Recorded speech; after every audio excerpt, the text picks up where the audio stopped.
Welcome to the party. I'm Sam Ekstrom of Locked On Sports Minnesota.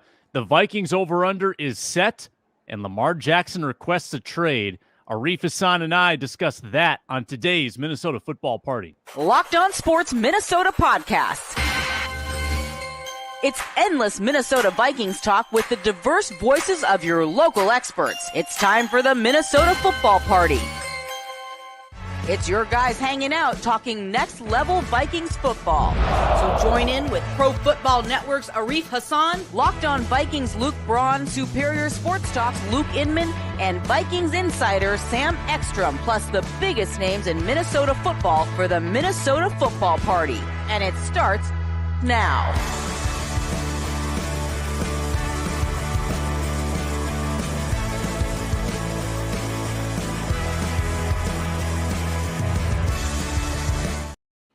Welcome in. Happy Monday. It's the Minnesota Football Party. No Lukes today. We're Lukeless. It's Arif Hassan of Pro Football Network at Arif Hassan NFL delivering the analysis today. I'm Sam Ekstrom on Twitter at Sam Ekstrom, covering the Vikings here at Locked On Sports Minnesota. Arif, we got plenty to get into, but before we do that, a reminder that the show is brought to you by FanDuel. It's the official sportsbook of Locked On. You can make every moment more by going to FanDuel.com/lockedon. Arif, here's what I want to get to today. Just breaking in the last couple hours, Lamar Jackson tweeting that he has requested a trade officially from the Baltimore Ravens. We'll talk about his landing spot, maybe we'll address whether the Vikings make any sense at all for Lamar Jackson.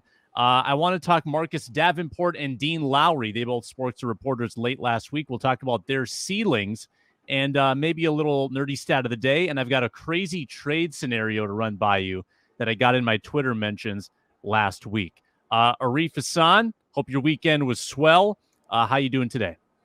I'm good. I'm even better knowing that we're Lukeless. As you know, this has been a dream of mine for quite some time. But yeah, no, my weekend went pretty well. I drove a lot, actually. I ended up having to take like a 16-hour road trip. So, wow. I hope that was this like a planned road trip? It was. It was Okay. a short-term plan. But certainly I did not wake up one morning and find out I was taking a road trip that day. So, yeah, those are usually the worst kind of road trips. Yeah. Well, good deal. Let's talk a little football. The Vikings have an over-under, and typically when Caesars or DraftKings or FanDuel releases these totals, they usually funnel to the middle. The bad teams are expected to improve. The good teams are expected to regress, and usually it ends up around the 500 mark. And sure enough, the Minnesota Vikings are expected to be an 8.5 game winner, which is exactly the 500 mark. They are projected second in the NFC North behind the Detroit Lions, 9.5, the Vikings, 8.5, the Packers and Bears paired up at 7.5 wins. So very much in the middle. How would you evaluate the handicapping of the NFC North? How could I possibly disagree with this after all of the things that I said about the Vikings and the Lions this past season? How could I possibly disagree with this? Like, maybe I would disagree half a win one way or the other, maybe even kind of a full win. But I think having said that the Vikings are playing like a 500 team all year, knowing that the Vikings probably got better, but not in ways that are immediately tangible, right? You know, like Brian Flores is an upgrade over Ed Donatel, but, you know, we don't know what's going to happen on the defensive side of the ball, whether or not za'darius Smith is going to be there, you know, what kind of opportunities, you know, Dean Lowry and Marcus Davenport are going to provide, which we'll talk about later in the show, of course. What's going to happen at cornerback, right? We don't know any of these things, right? So for me, yeah, we might be able to project some level of improvement in the defense, but overall, I mean, this is a team that was a close game maven, right? They got into a bunch of close games. They happened to win them, but, you know, historically, you take a look at teams that win a bunch of close games one year, they don't win them the next year. So, yeah, it's fundamentally, it seems like a 500 team to me. It makes sense. Hopefully, you know, we'll see some stuff happen in the draft or free agency or second round of free agency and in training camp that'll prove that wrong. But tough to say after losing, you know, kind of some offensive firepower with Adam Thielen. As for the Detroit Lions, take a look at that second half of the season. It was not just close game wins for them. It looked like they were playing good football. right? And so Mm-hmm. if that continues, I mean, they kept their coordinators against all odds, I think. And it seems like they had a really good free agency. They're well positioned in the draft. I don't know. It seems like they're a pretty good team. This is the first time they've been favored since 2006 to win the division, or Wow, 1996 maybe. Yeah, that's incredible. yeah. So 2006 would have been Joey Harrington era. I don't know. Maybe I read it wrong. Maybe it might have been all the way back to 96 to the Barry Sanders era, right? Amazing. That really is incredible. And it makes sense with the Packers quarterback situations for the past 25 years. I don't know if there's a move sans Lamar Jackson that would change these lines. I don't know if the Vikings bring in another veteran cornerback, it doesn't move the needle. If they draft really anyone in the first round, even if it is a quarterback, that's not the quarterback absolutely would not, right? Because it would the presumption would still be that Kirk Cousins would start, right? So that doesn't change much. Absolutely right. The only thing would be if they traded Kirk Cousins, which they won't, because the cap ramifications of trading Kirk Cousins into this new deal are extraordinary, right? So they wouldn't be able to do that. But yeah, I mean, I guess if you like made a move for Lamar Jackson, but I think more likely the Lions could make a move for Lamar Jackson more than that's what I thought. Yeah. So, if we're talking about Lamar, it's probably in that direction. The only other thing that would change these odds, of course, are if the Packers and Aaron Rodgers come to some sort of resolution, which, as I'm saying, and I'm laughing, right? This seems pretty unlikely. What if the Packers get 2 firsts for Rodgers and immediately turn that around to the Ravens? And they could. Oh God, that would be so funny. That could happen, right? Especially now that you're not restricted in what you can trade, because the franchise rules were pretty weird around that. Now it's not a franchise rule thing; it's just a trade thing. So, they could flip. They could flip what they trade for Rodgers to get Lamar. They could, for example, if they trade Rodgers, might get players back, and those players might be valuable, right? So, that could change things, but unless it's a change at quarterback, probably not much is going to happen there. Yeah, that's a very interesting saga with Lamar Jackson. And I think Vikings fans probably, unless they get him themselves, probably hoping that he stays out of this conference.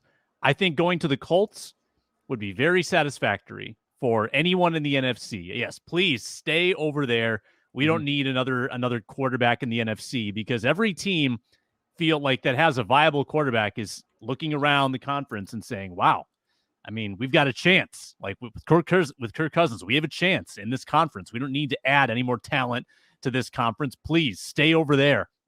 Don't go to San Francisco. Don't do anything like that. Right. Oh God, San Francisco would be obscene.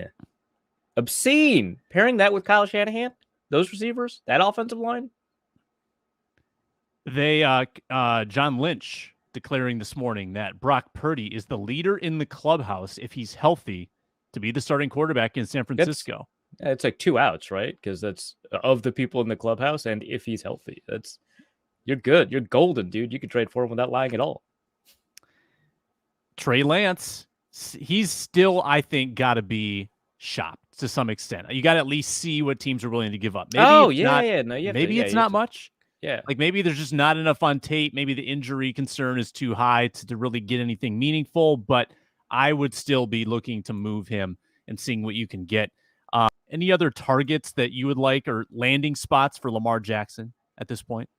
I mean, besides like the Lions, potentially, the Colts and the 49ers, I think the Atlanta Falcons would make a ton of sense. I know that they put themselves out of the market when it was a discussion about free agency, right?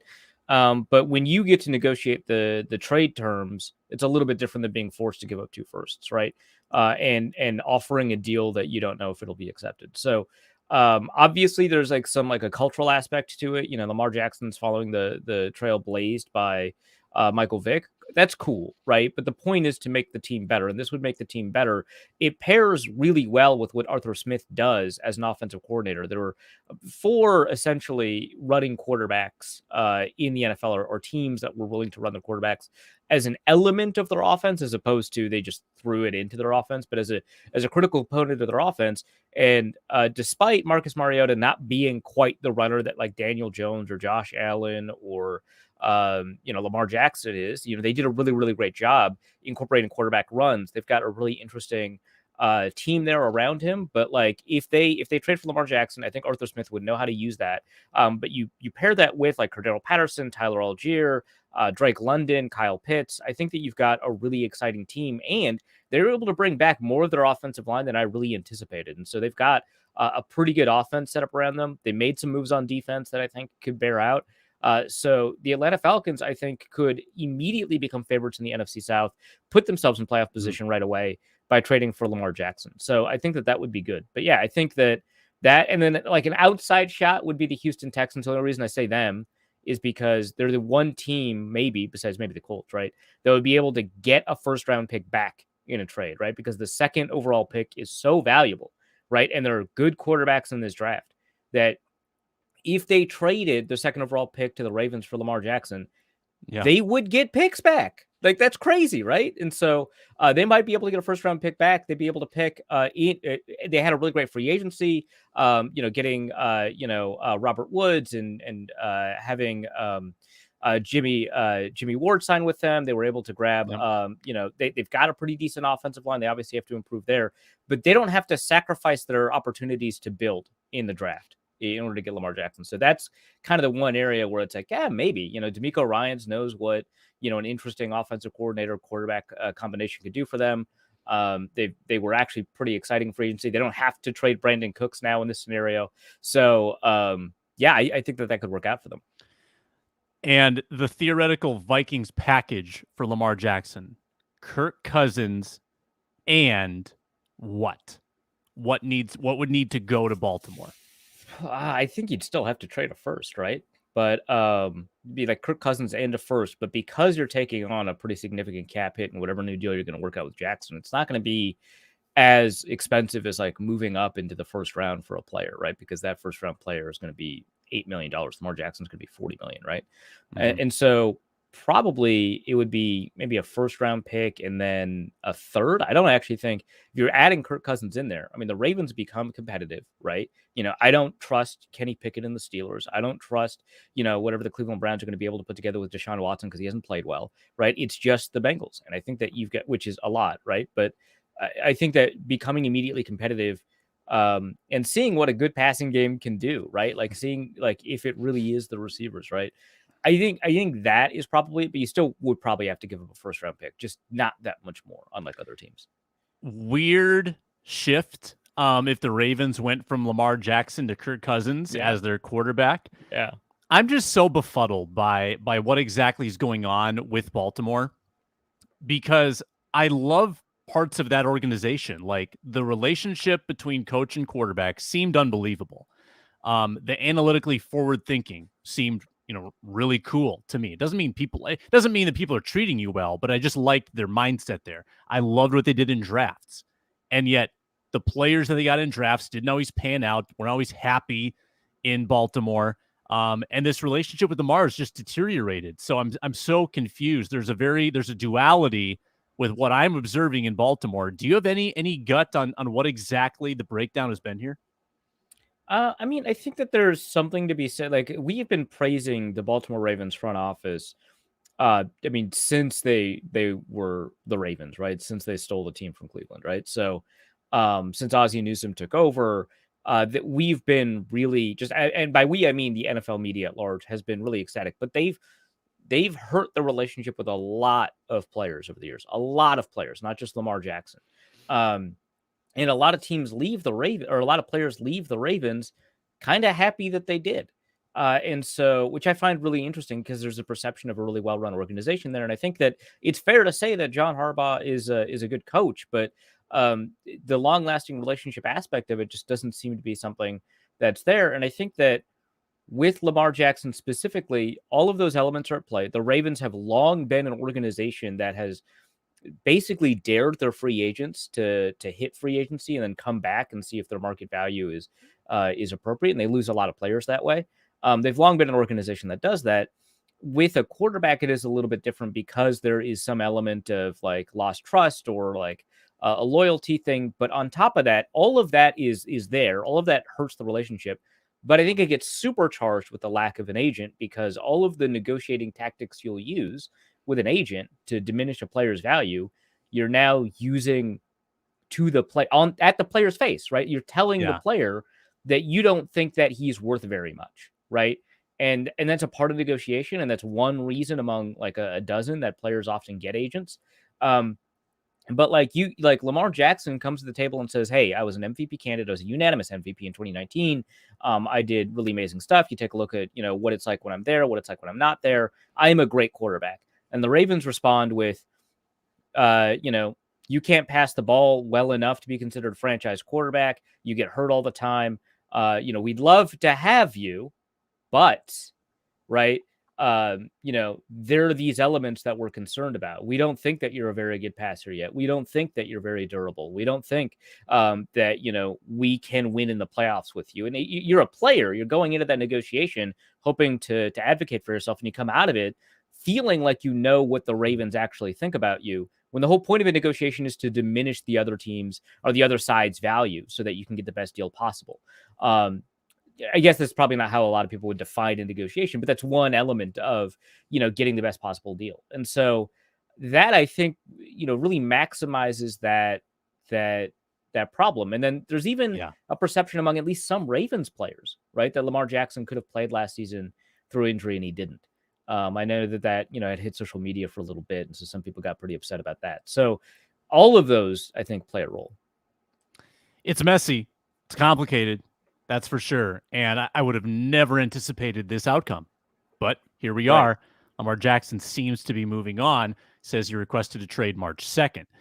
We're going to talk Marcus Davenport and Dean Lowry's impact and ceiling on the Vikings after I remind you that FanDuel powers today's show and all the shows on Locked On Sports Minnesota. March Madness is heating up. We've got our Final Four. Arif Hassan is sweating out the bracket pool, hoping that he wins. There's no better place to get in on the action than FanDuel, America's #1 sports book, because right now, FanDuel is giving new customers a no-sweat first bet, up to $1,000. Yes, $1,000 back in bonus bets if that first bet for some reason does not win. Just go to FanDuel.com/lockedon, sign up today, claim your no-sweat first bet.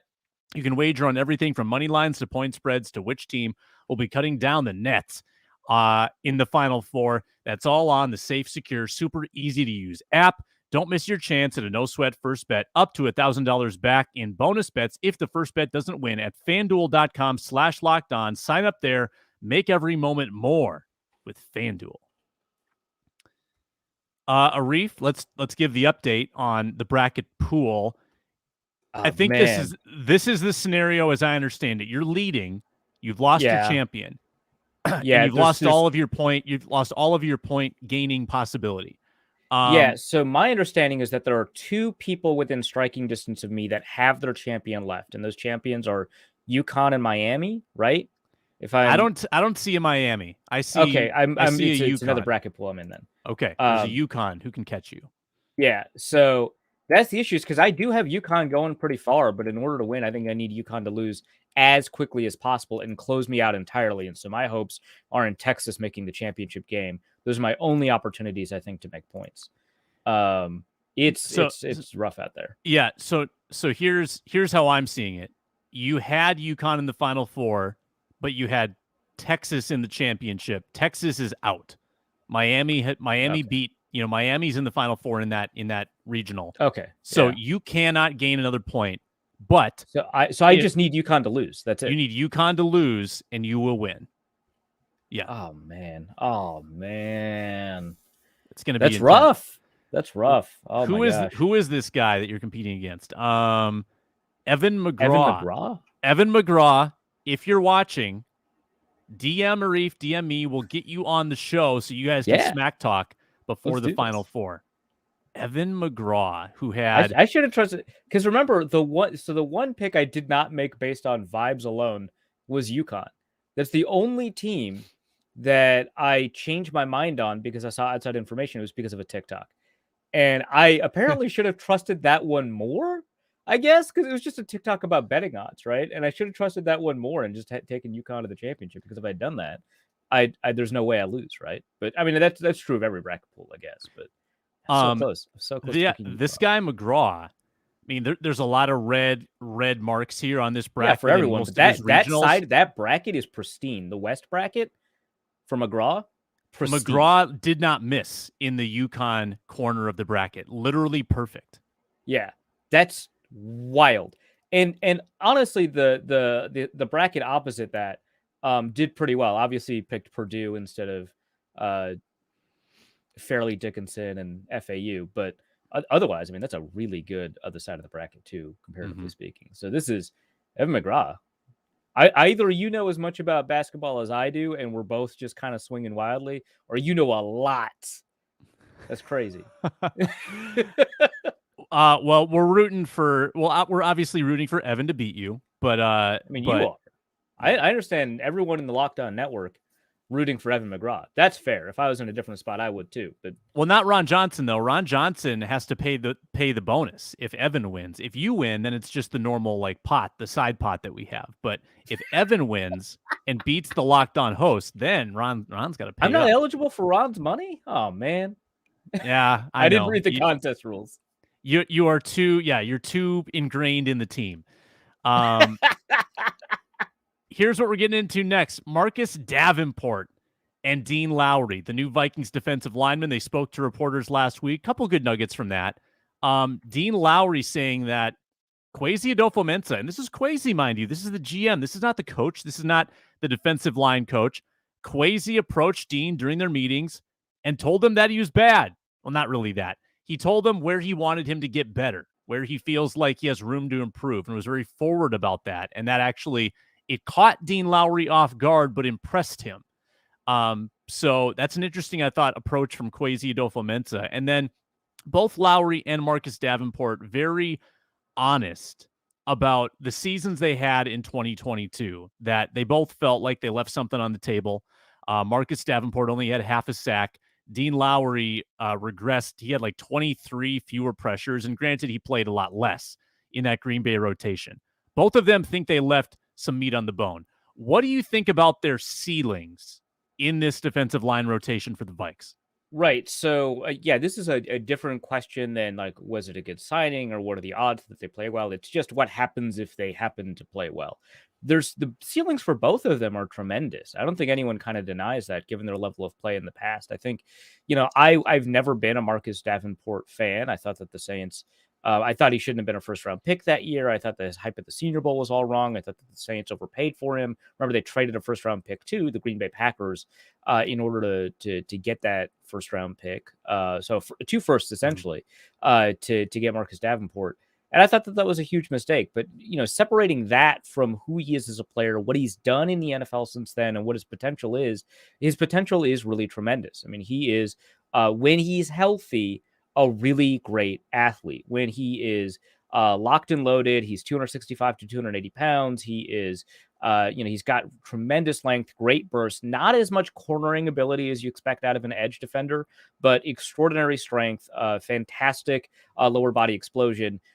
He has the ability to make, 15 sacks a year if everything is clicking and some balls bounce his way. Now, the thing is, last year, he did not play well, but he did not play as poorly as half a sack kind of implies. I did mention on the last show that I was on that, there is something to that noise, that it's not all just pressure rate, right? That the reason he finished poorly was because he was out of shape, and those sacks are representative of the fact that he couldn't finish. But there is something to the fact that he did get those pressures. So if he's in shape and he is, a decent pressure producer, he's a little bit above average as a pressure producer from my understanding last year.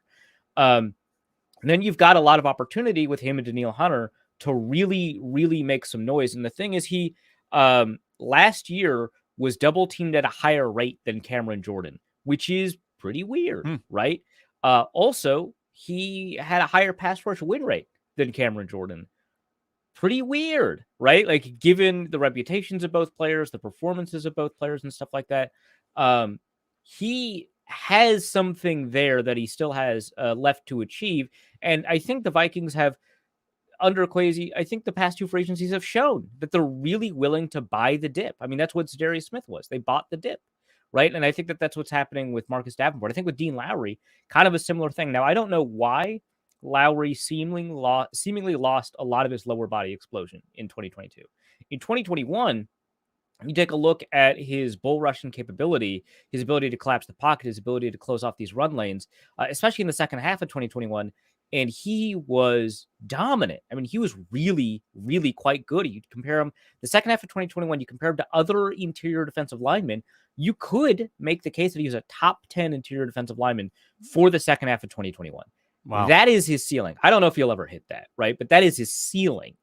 Now in 2022, you mentioned that he had fewer snaps. That's for a reason, right? He wasn't playing as well, so they gave him less time. He didn't collapse the pocket. He was beaten off the snap. His explosion just wasn't there.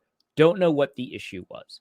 Now, it'd be really curious if Kwesi figured out what the issue was and communicated that to Dean Lowry, which of all people in the front office, the person I think would be least, I guess, capable of doing that is Kwesi. And I think he's one to admit that, right? And so he surrounds himself with football people who do a much better job at kind of evaluating these things. Certainly they signed off on this sort of thing, but I find that really interesting. And this is another player where you're buying the dip, where he's coming off of a down year and you're making sure you get the most out of it. Now, that's not always the case. I don't think they bought Byron Murphy at a dip, but I think that we're seeing a pattern emerge where they buy players at a dip, hoping that they've purchased the ceiling for pretty cheap, and they put trust in the coaching staff to be able to activate that ceiling. And I think that's why the workout bonus for Marcus Davenport, by the way, is so tremendous. You see that $1 million workout bonus?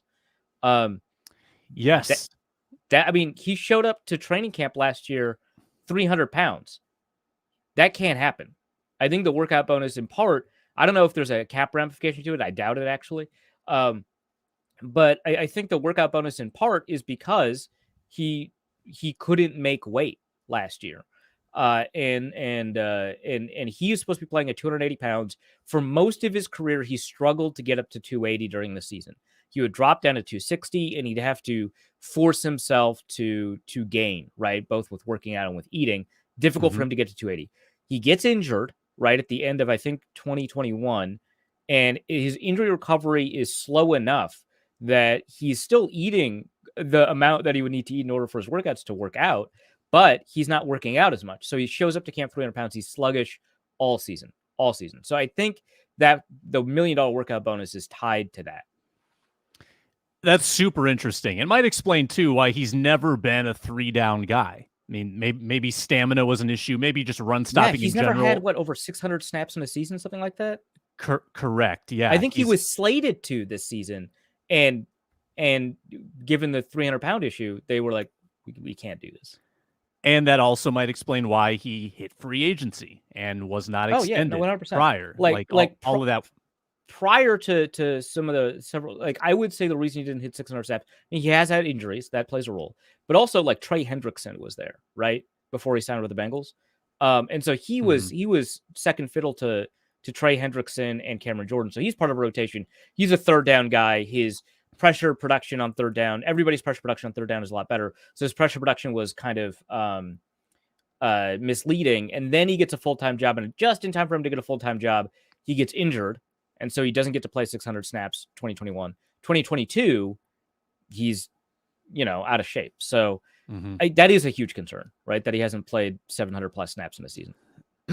Yeah, his 2021, where he had 9 sacks, he converted sacks on such a higher percentage of his pass rush snaps than usual. So it was 1 sack per 33 pass rush snaps. His career average is 1 sack per 66.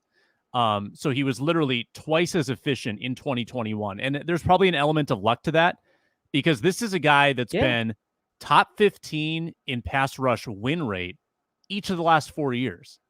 He is good at winning at the line of scrimmage, but his ability to finish the deal and even produce the pressure has been more variable. So I guess if you say that Za'Darius is out of the picture, let's just assume that for the sake of the exercise. Sure, let's assume it. Then what is the rotation then for the Vikings? Is Davenport staying off the field on first down? Who would be the first down outside linebacker at that point? I think the plan is for Davenport to be on the field I think how it ends up playing out in camp, whether or not he shows up in shape, whether or not he's well conditioned, whether or not the first couple of games, that it turns out to be a good idea, I don't know. But I think the plan is for, Marcus Davenport, Danielle Hunter to be out there. If we don't have a Za'Darius Smith, I think Patrick Jones takes it. I think that what our lads, I think, has DJ Wanham technically ahead of Patrick Jones, which, who knows? But I think it's probably Patrick Jones. He has not progressed as quickly as I'd kind of hoped for. But I think that he has shown more. Now, I know that DJ Wanham's statistics are better, but I think that Jones has showed more from a traits perspective to tell us that he's probably deserving of that spot. Now, very likely they would draft somebody in the 3rd or 4th round, right, to compete at the spot at the edge. It's just harder now to draft a 3rd or 4th round edge rusher than it was 5-7 years ago when the Vikings were capable of just producing an edge rusher out of the 3rd or 4th round, because teams have figured out the athletic traits that the Vikings were targeting for about a decade. Teams have figured out what athletic traits translate into production, and now a bunch of raw edge rushers going in the 1st round. Danielle Hunter would not go in the 3rd round if he was in the draft this year, right? His 1.5 sacks at LSU, his outstanding athletic traits. Marcus Davenport is actually a product of Danielle Hunter's success, Davenport going in the 1st round. So I think that it's going to be difficult, but I still think that they want to target somebody in the 3rd or 4th round to compete with Patrick Jones and DJ Wanham. Let's go down the buying the dip rabbit hole for a second. So looking at the last 2 years of signings, Za'Darius Smith bought the dip. Patrick Peterson bought the dip. I would say, yeah, that's a buy the dip. Yeah. The original Patrick Peterson signing bought the dip. Jordan Hicks, kinda. Yeah. Harrison Phillips and Byron Murphy are not buy the dip players, but a lot of these guys are. No. And some of them are just in a perpetual dip. Like Jalen Reagor, you're buying a career-long dip with the hope of upside. Career-long dip. Career-long dip, hoping... But with this, I get what you're getting at. There is a ceiling to unlock there potentially. Yeah. If you're buying someone who's underperformed at that age with that pedigree, same with Ross Blacklock, you're hoping to get something out of it. And then I would say that Jonathan Bullard in some ways, right? Pedigree that's kind of worth looking into, but a career-long dip, if you will. Yeah, and then letting Duke Shelley walk, that would be the opposite. So what's the antonym of buying the dip? Selling the spike, the peak, right? Yeah, selling the peak. Yeah, because they didn't. And I still am mystified about the Shelley thing, but not wanting to pay $1.5 million, $2 million for someone who had sort of an anomalous season. Maybe that's part of the strategy financially. I think it would have been useful. I think that there's a reason. So I would have offered Duke Shelley $1.5 million, right? So I'm not saying that the reason that the Vikings are giving is 100% sound, but I understand it, right? Because as soon as you start paying someone over $1.5 million, right, or over $1 million, there's some level of expectation, especially if it's guaranteed in some way. There's some level of expectation. You're beginning to take up portions of the cap that you would use to fill in during emergency signings off the street to take the most advantage of the second wave of free agency, to offer bonuses to your preferred undrafted free agent, things like that. So it becomes a substantial enough where you have to feel like you're going to get something back. And the problem, again, Duke Shelley played really spectacularly last year. But we have seen a lot of players, especially for the Vikings, play really well for the back half of the season when they were thrust into an opportunity that we never thought that they were going to have, and then fizzle out right beyond that, right? I think Oli Udoh is a really good example of that. Some of our favorites over the years have been a good example of that. Alexander Holland is another good from the same game as Oli Udoh, right? We've seen a lot of players do this, right? Where for some chunk of time, Charles Johnson. I was going to say Charles Johnson, right? And then I was did he ever do that? But yeah, I think Charles Johnson is a really good example of that. Where there's just some amount of time where a player with an uncertain pedigree does really well for a short period of time, and then it just kind of fizzles out. The problem is given that history, given that knowledge of how those players perform, generally speaking, the Vikings would go into this next season not having a position for Duke Shelley to play as a starter. He would not start for the Vikings. In an ideal world, the Vikings signed Duke Shelley for like $1.5 million. They would not change their cornerback plans one iota. They would still draft a guy to play opposite Byron Murphy, right? And that means that in an ideal world, Duke Shelley doesn't play a snap. Like, there's not a lot of players that you pay $1.5 million to that you don't anticipate playing. And that's where I think the Vikings are coming from. Now, I would have paid him, right? I think it's still a good move, but I understand where they're coming from. Is that there's a high unlikelihood that Duke Shelley wins a starting job, and a relatively high likelihood that he may not even be the third or fourth corner. He might be your fifth. And how many fifth cornerbacks get $1.5 million? Not many. Yeah, well stated. For sure. And we'll see what happens with him in Las Vegas, too, with the new system. I hope there. He proves me wrong. That would be a really great story. Yeah, I was a fan of Duke Shelley. I've made that known on this show. Before I get to a crazy trade scenario that Arif can debunk or agree with, I'm going to tell you that there's still days left to vote for your favorite Built Bar or Puff at BuiltMarchMadness.com. When you vote for your favorite bar or puff, and they are so delicious and probably hard to choose, honestly, but you can be one of 50 lucky Locked On listeners to get a free box of Built by entering into that drawing. One lucky Locked On fan wins a 12-month subscription to Built so they can have the best bars and puffs delivered straight to their door. 4 days left to vote. Vote for every day in the month of March. Why do you want to vote? Why do you want to enter to win these Built bars? Because they're the best protein bar ever on the planet. Seriously, they are so delicious with 100% real chocolate, and yet low sugar, low calories, high in protein to get that boost of energy. Go to BuiltMarchMadness.com right now. Vote for your favorite bar or puff and pick up a box while you're there. All right, Arif, this is the trade scenario that we're closing the show with. Don John 2 has sent me a handful of these, and I love all of them. Here's his latest suggestion. Vikings trade Dalvin Cook and a 4th-round pick to the Bills for Stephon Diggs and a future 5th. Bills get a brother running back tandem with James and Dalvin Cook. They free up cap space to land OBJ. Vikings bring back Diggs in the offense he always wanted with more protection due to JJ and TJ. Who says no? So Dalvin Cook and what for Stephon Diggs and what? Yeah, I think the compensation might need to be tweaked a little bit here. It's Cook and a 4th for Diggs and a future 5th. I'm not sure. The salary opening for Buffalo is the play there, or maybe Diggs wants to be traded anyway. I don't know. But more so than the nuts and bolts of the trade package, Arif, do you think that enough has changed in Minnesota that there is a world, and it's a very, there's just a sliver there to access this world, where Stephon Diggs could come back to Minnesota and all could be right with the world? So right away, I think the Bills say no because Stephon Diggs is a really critical part of their passing game, and they've really struggled to build a receiver group around him, which is why they signed Cole Beasley to a 1-year deal the other year. They just haven't gotten as much out of Isaiah McKenzie and Gabe Davis. I don't think Isaiah McKenzie's even there anymore, right? So I don't think the Bills do it because they really want to have a high-level receiver. But if they did, or if Stephon Diggs, forces his way out of a place again or something like that, has enough changed? I think so.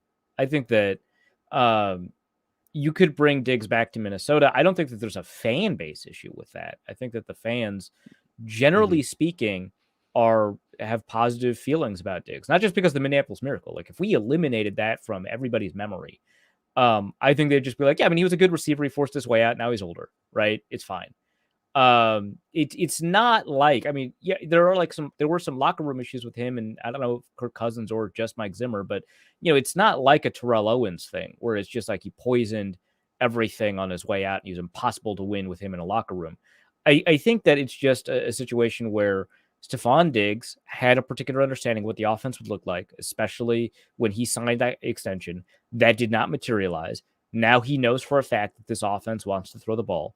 I think that he would be comfortable. I think that a lot of fans would be comfortable. I think the Vikings locker room would generally be pretty comfortable. The one thing is his best bud's gone. Adam Thielen's not there anymore. So that's just kind of the one thing. But like, I think that the locker room would embrace him. I think that the new team, coaching staff would embrace him. I think that the fan base would largely embrace him. So I think it's possible from a like mechanistically would this locker room situation be a problem? I think it's possible. I don't think it's likely just because I don't see the Bills doing it. No. But I think that there are just some intangible pieces to like saying, okay, the Bills had a really bad running game last year, other than the quarterback. Now that counts, but the traditional running game was not good. I could see a world where they say we need to bolster this up, take a little bit of pressure off Josh Allen, have a little bit more balance to our offense after what happened in the playoffs where we have to play outdoors in January. Maybe, look, we have this guy's brother on the roster. Cool. That would be fun. And we free up cap space to go make this other signing here. I don't think it happens for the compensation suggested. I think it would have to be much more in favor of Buffalo. However, I love the idea. Like, I love tossing that out. And I love... I think Dalvin Cook to the Buffalo Bills is just like, that is... That has the bones of an interesting trade proposal. Yes. And Stephon Diggs coming back here would be in a pretty big shadow. And that shadow's name is Justin Jefferson. I don't think he has a huge problem with it. I know a lot of people like to think that he's very much like, I need to be the primary receiver. I need to be the center of attention. I don't think that he has a huge problem with that. I think one of the issues that he had was not that he wasn't getting the ball. He obviously had an issue with that, but rather that in losses, he wasn't getting the ball. That when they were losing, they didn't want to throw it to him. That's, I think, the issue with him. He wasn't as big a household name in Buffalo as he was in Minnesota, and I think he was comfortable with that. It's not to say he wasn't a household name in Buffalo. He was, right?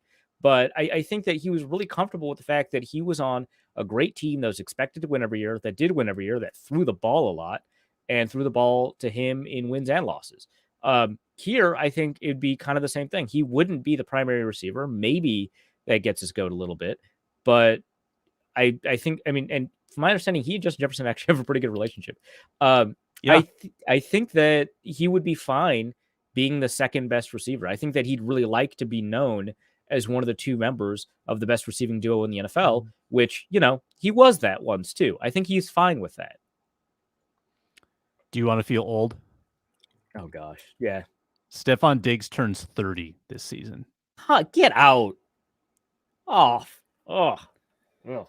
Man. I remember talking to Diggs when he was the 5th round pick.